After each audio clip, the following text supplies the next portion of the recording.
relação dos adultos com a questão da fé é muito variada, e é certo que cada pessoa seja acolhida e ouvida em sua própria peculiaridade.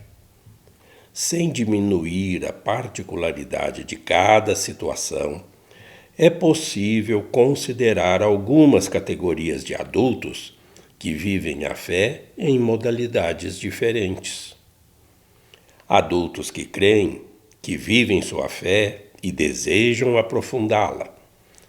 Adultos que, embora batizados, não são adequadamente formados ou não chegaram a completar a iniciação cristã, podendo ser chamados de quase catecúmenos. Adultos batizados que, embora não vivendo ordinariamente a própria fé, ainda buscam um contato com a comunidade eclesial em determinados momentos particulares da vida. Adultos que provêm de outras confissões cristãs ou de outras experiências religiosas. Adultos que retornam à fé católica depois que tiveram experiências nos novos movimentos religiosos. E adultos não batizados, aos quais se dirige o catecumenato verdadeiro e próprio. Parágrafo 258 do Diretório para Catequese 2020. Olá! No vídeo anterior, nós fizemos uma introdução aos estudos sobre a Igreja, denominada Eclesiologia, essa disciplina. Nós fomos até o parágrafo 752, mas nós dissemos que só ali no Catecismo tem mais de 280 parágrafos a respeito da Igreja.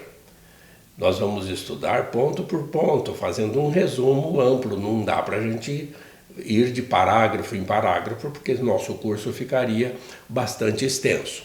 Então nós vamos, a partir de agora, fazer um resumo desses 753 até os 780, vocês vão acompanhando, né? Aqui nós vamos agora começar com os 753 até os 757, sobre muitos símbolos que a Igreja tem, né? Essa do rebanho é a mais antiga, isso desde os tempos, né, dos patriarcas, e assim nós vamos mostrando agora para você, né, quais são as denominações que a Igreja tem ao longo da história, mas tudo com base nas Sagradas Escrituras. Nós não vamos poder citar cada passagem da Sagrada Escritura da Bíblia, mas vão ficar aí todas as dicas para vocês procurarem estudar isso na Bíblia, porque é assim que tem que funcionar um curso, né? A gente dá uma tarefinha para casa também. Então, nós já vimos que a Igreja sempre foi denominada povo de Deus, eclésia, que significa assembleia. Essa explicação está no vídeo anterior. Mas desde que Deus fez aliança com Abraão, Isaac, Jacó e depois com Moisés, nós vimos lá em Êxodo 19, libertando o povo e no Sinai, dando os mandamentos e fazendo essa aliança com Israel, nós somos considerados o povo eleito de Deus. E corpo místico de Cristo é outra denominação, ele que é a cabeça da Igreja, Colossenses, capítulo 1, versículo 18. Ele é a cabeça dessa igreja, desse edifício, como nós estamos vendo também, é um corpo místico, um corpo espiritual, do qual nós somos pedras vivas, nós somos membros do corpo místico de Cristo desde o batismo. Nessa edificação, nesse edifício que é a igreja, Cristo é a pedra angular. Nós fazemos parte e Jesus é a cabeça e a pedra angular. Salmo 118. Outro símbolo, redil. O que é redil? Curral, onde se guarda o rebanho, onde se abriga o rebanho à noite. Aliás, tem uma palavra já no hebraico, kahal, que significa, né, esse ambiente de um rebanho para a sua proteção, para seu abrigo, e significa também para o povo de Deus esse lugar, esse local onde a gente se reúne em assembleia. Então, redil, onde se guarda o rebanho, e Cristo é o bom pastor nesse redil. Em João capítulo 10, não só ele é o pastor, como ele também é a porta. Outro símbolo, lavoura de Deus e construção de Deus. Essa citação, lavoura de Deus e construção de Deus, você acha em 1 Coríntios capítulo 3, versículo 9. Vai pesquisando aí, vai lá, olha. Sempre é bom a gente ter a palavra de Deus bem perto das nossas reflexões, porque esse é o fundamento, é a base, né, da nossa fé, Sagradas Escrituras, o magistério da igreja e a tradição. Outro símbolo, vinha.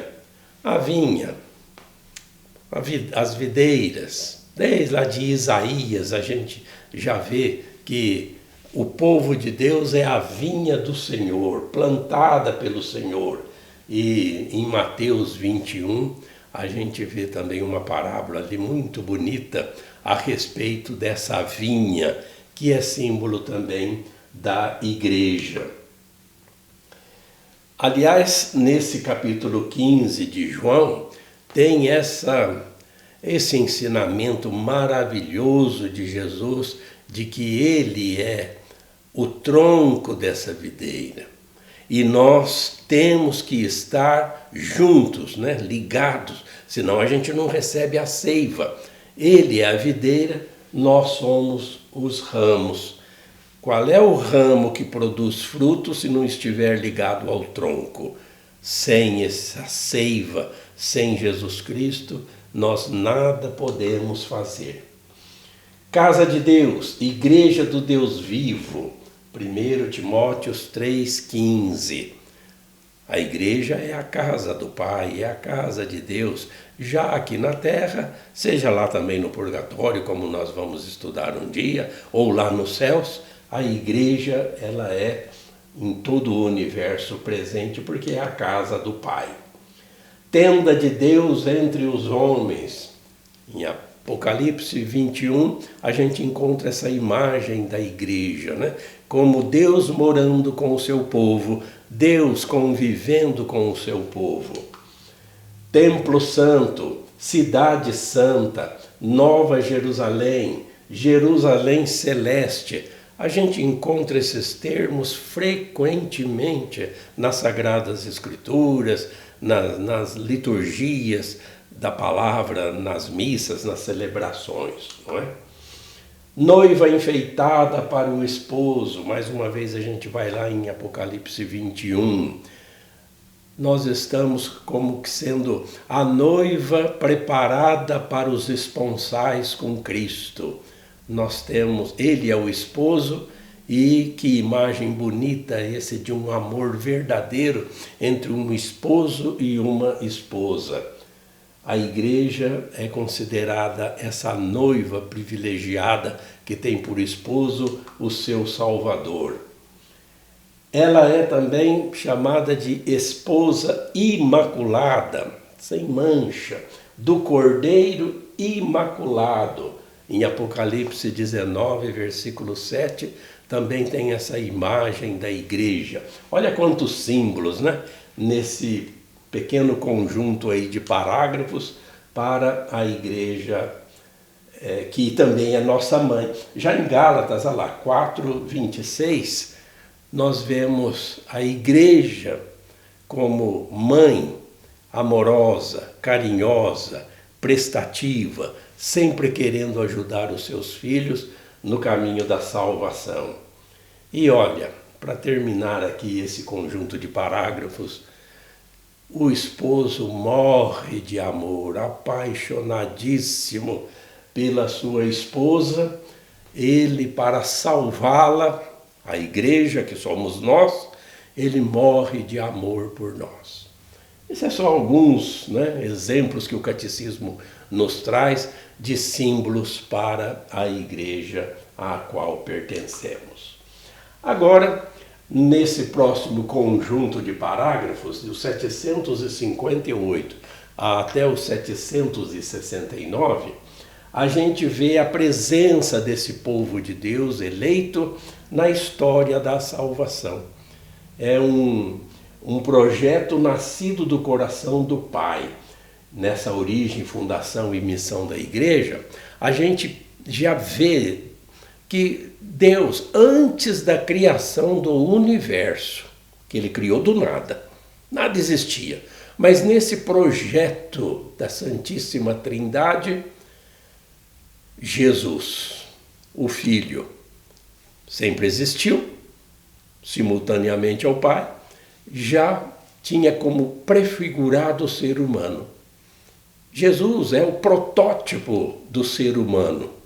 E Deus, nesse projeto, já sabia, ele que sabe tudo, é onisciente, é onipotente, onipresente.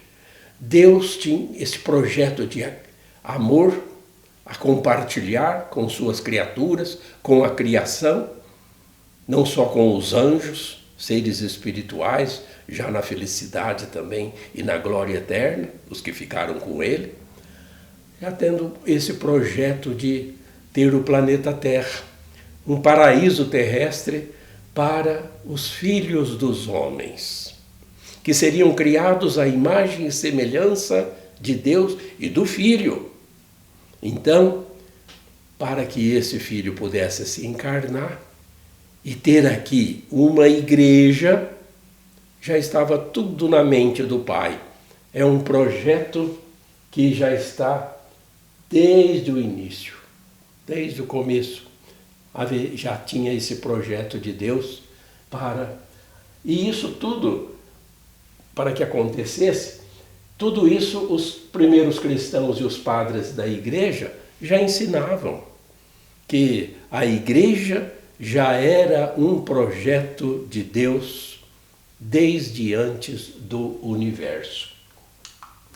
Aí, tendo essa criação já na plenitude dos tempos, já preparando a chegada do Salvador, que se encarnaria para nos salvar, nos redimir e ser o caminho para a casa do Pai, tem essa aliança, uma antiga aliança feita com os patriarcas, a primeira aliança com Israel.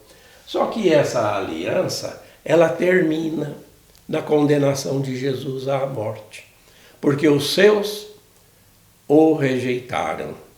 Ele veio para o que era seu e os seus não o quiseram. Essa primeira aliança é rompida pelas autoridades judaicas, que arrumam um jeito de condenar o Salvador à morte. Então, Jesus, já sabendo disso, ele faz uma nova aliança com a humanidade, ao instituir a Eucaristia antes de ser preso. E ali, nessa instituição, ele se faz presente no cálice e no pão, instituindo então essa presença eucarística que permanece conosco até os dias de hoje. É uma nova aliança feita para todos aqueles que nele crerem e que o seguirem conforme a vontade do Pai. Então, esse povo agora é um novo povo, renovado, uma nova criação, como sendo um novo homem, um novo Adão, que é Jesus Cristo glorificado na sua ressurreição. Então, na plenitude dos tempos, Jesus funda a igreja. A nossa igreja é fundada por Deus.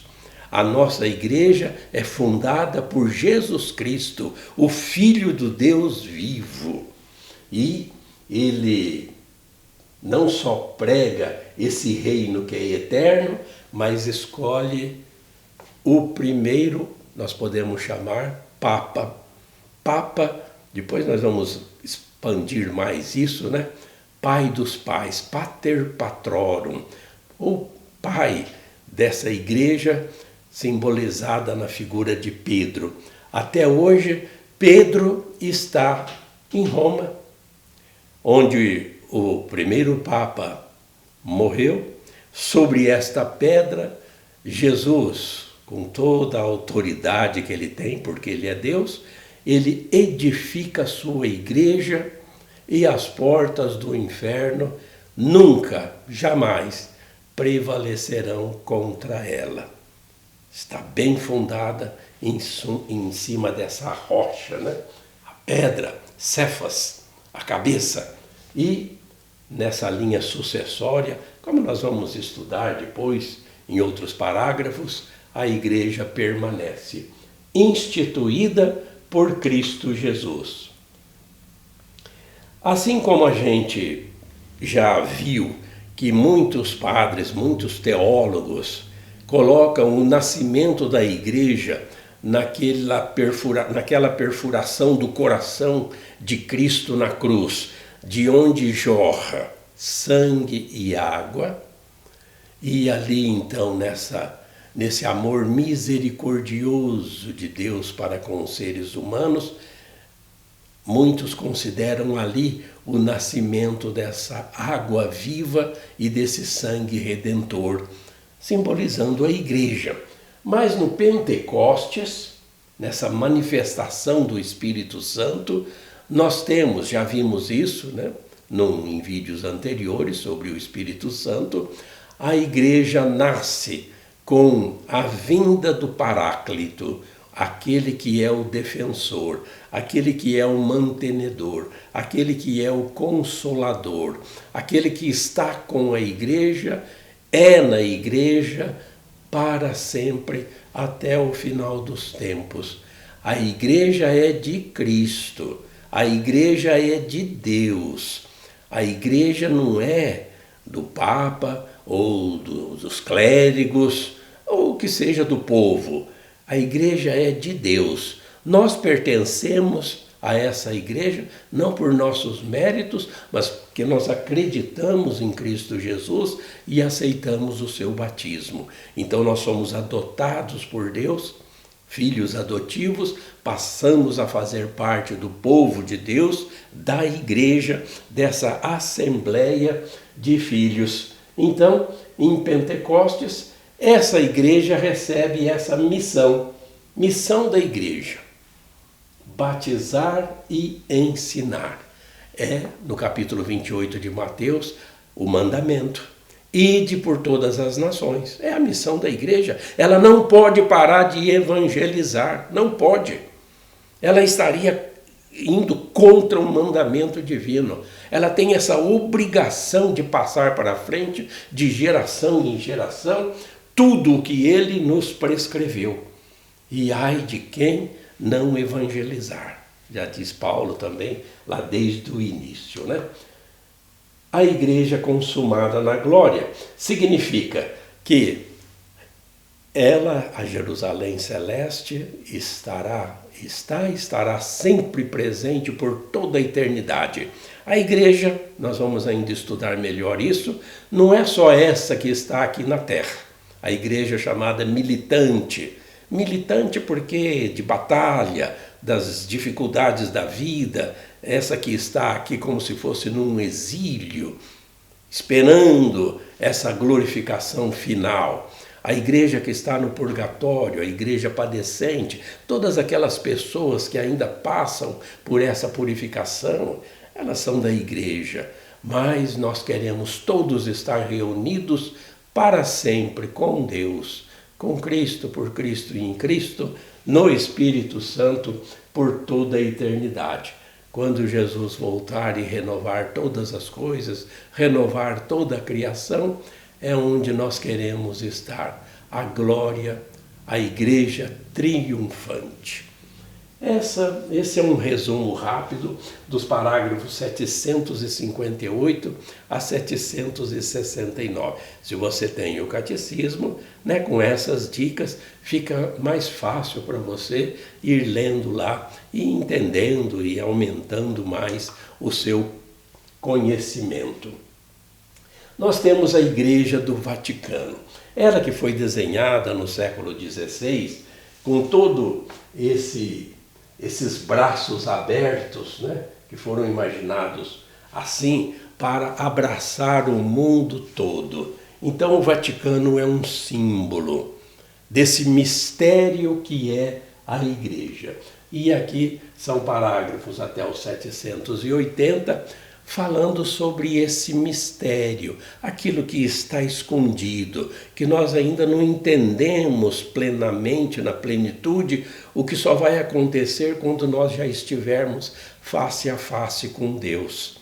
Mas esse mistério da fé, que se faz presente e que, como uma mãe amorosa, a Igreja nos ajuda no caminho da santidade, que é Deus. Só Deus é santo, mas a gente chegando nele, a gente chega à perfeição da santidade, não por nós, mas por Deus, que é perfeito. Então, a Igreja ela é ao mesmo tempo visível, ela é visível, como nós ainda também vamos mais para frente falar sobre isso, a presença da Igreja, não só pelo Vaticano, mas todas as dioceses do mundo, até chegarmos às nossas aqui no Brasil, para a gente dar uma explicação, um esclarecimento para quem ainda não tem, né, sobre a organização da Igreja no Brasil. Então, toda essa hierarquia e o corpo místico fazem com que a Igreja ela seja visível, mas ao mesmo tempo ela seja espiritual. E isso que é importante, né? Esse mistério da Igreja não significa que a Igreja é o Papa e os bispos. Nós não podemos pensar assim. A Igreja não é a hierarquia. Hierarquia é uma função, só uma função. Outras vezes nós vamos repetir isso. Para Deus, todos nós somos iguais. Nas cartas de Pedro já encontramos lá, Deus não faz acepção de pessoas. Todos nós em Cristo somos sacerdotes, profetas e reis.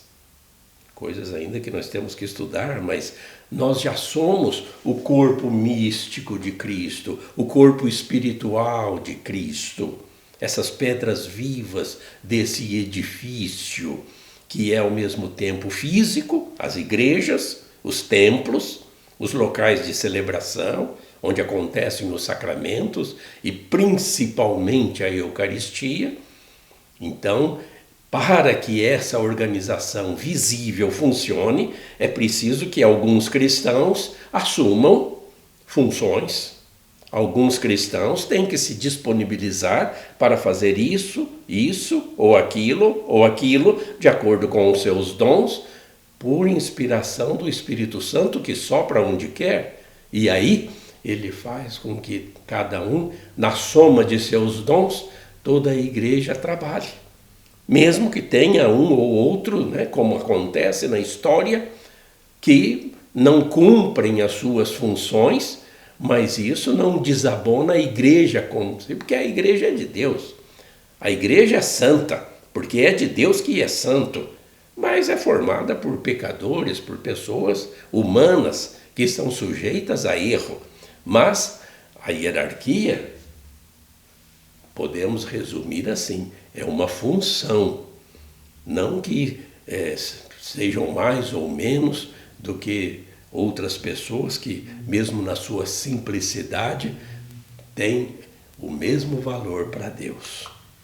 Esse mistério continua quando a gente vê, né, que essa união jamais vai acabar. Mistério da união dos homens com Deus. na nossa pequenez, nós que somos seres microscópicos no universo, totalmente invisíveis. Eu gosto sempre de falar, né? A Via Láctea tem bilhões de estrelas. A Via Láctea, ela é um cisco no universo.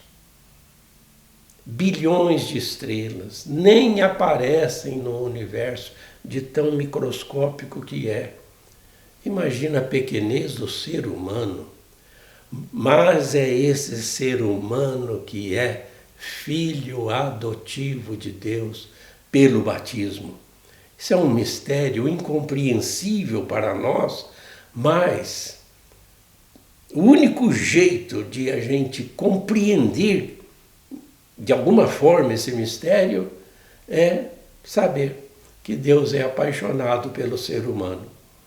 Nessa paixão que ele tem pelos seus filhos adotivos, ele nem recusou o seu próprio filho para vir aqui e se transformar também num ser microscópico, mas para nos apontar o caminho que é ele para a casa do Pai. É um mistério maravilhoso.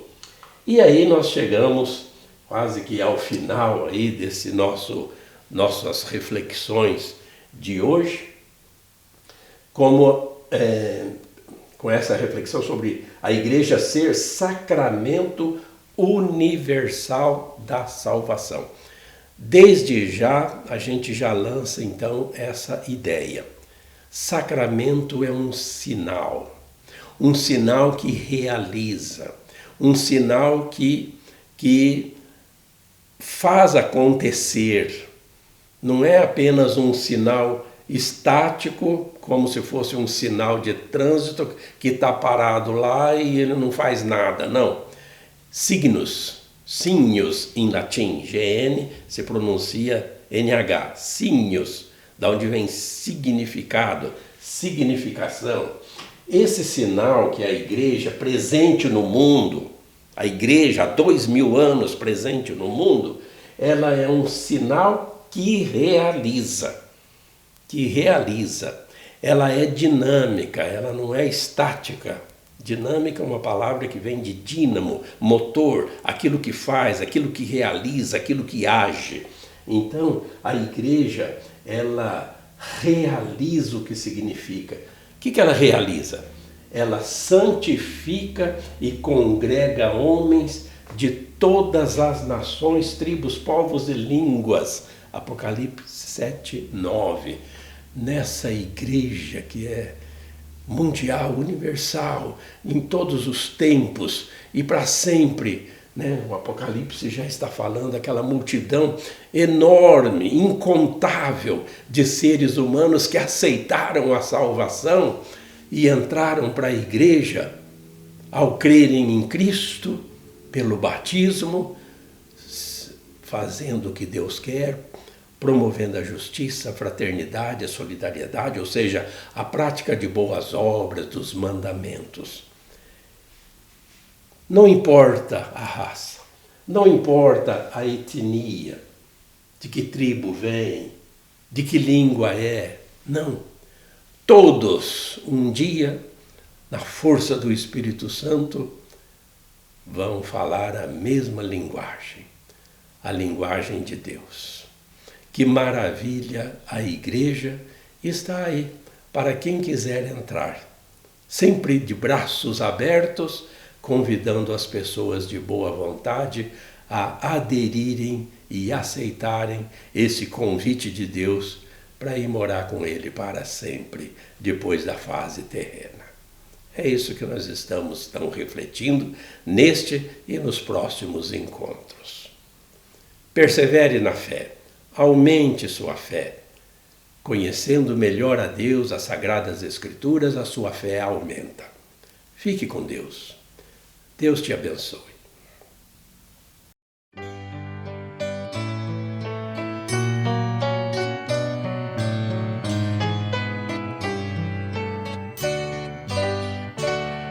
A fé é compromisso que é preciso repartir.